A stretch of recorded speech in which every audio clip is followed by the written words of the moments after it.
Au-delà de l'argent, Ségolène Royal parle de Brexit climatique et c'est une bonne image. Il y a un impact symbolique qui est extrêmement fort. Ça décourage ceux qui étaient prêts à faire l'effort, ça encourage ceux qui n'avaient pas trop envie de faire des efforts, et puis ça renvoie aux pays pauvres la condition dans laquelle ils sont que de la loi du plus fort. En gros, si l'Amérique, le deuxième plus grand pollueur, émetteur de gaz à effet de serre du monde, se retire comme ça avec ses grands pieds d'éléphant, eh ben, ça donne vraiment l'image que les riches font ce qu'ils veulent sur cette planète. Alors moi, ce qui m'a frappé quand même, c'est la réaction de la Russie.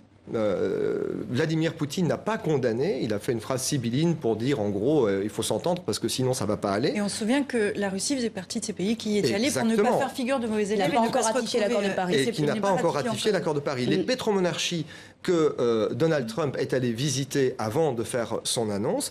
Et enfin, le silence de la Grande-Bretagne dans cette lettre écrite par Paris, Rome et Berlin et envoyée aux États-Unis pour dénoncer la manière dont Donald Trump se retire de COP21. Moi, je relativise quand même la Russie, parce que la Russie fait partie des BRICS, donc ces pays émergents, dits émergents, qui eux aussi ont quand même une certaine position, ont adopté une position en 2009 à Copenhague, lorsque finalement les accords, qui n'étaient pas encore les accords de Paris, avaient échoué.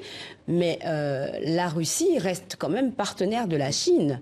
La Russie est partenaire du Brésil. La Russie est partenaire d'autres pays comme l'Afrique du Sud.